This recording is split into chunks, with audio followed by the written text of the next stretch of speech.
বিজয়ের পরের দিন বিজয়ের উচ্ছ্বাসে ভরা রাতের পর গ্রামটা একটু শান্ত। আগের দিনের ঢাক ঢোল নেই, মাইকের শব্দ নেই। সকালে কুয়াশা ভেদ করে সূর্য উঠতেই মানুষ আবার নিজ নিজ কাজে ফিরতে শুরু করল। রফিক আজও চায়ের দোকানে গেল, কিন্তু আজ আলোচনা অন্যরকম। এবার কাজ কবে শুরু হবে? রাস্তার কাজটা যেন দ্রুত হয়।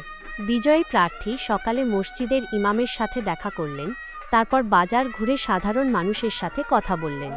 গতকালের হাসি আজ বদলে গেছে দায়িত্বের দৃঢ়তায়। তিনি বললেন, আপনাদের আশা পূরণ করাই এখন আমার প্রথম কাজ। একদল তরুণ নিজেরাই রাস্তার পাশে পড়ে থাকা পোস্টারগুলো পরিষ্কার করতে শুরু করল। তারা বলল, উৎসব শেষ, এখন উন্নয়নের সময়। বিকেলে ইউনিয়ন পরিষদে ছোট একটি বৈঠক হলো। সেখানে সিদ্ধান্ত নেওয়া হলো, আগামী সপ্তাহেই গ্রামের ভাঙা রাস্তাটির কাজ শুরু হবে। রফিক বাড়ি ফেরার পথে আকাশের দিকে তাকিয়ে ভাবল, বিজয় মানে শুধু আনন্দ নয়, এটি একটি প্রতিশ্রুতি।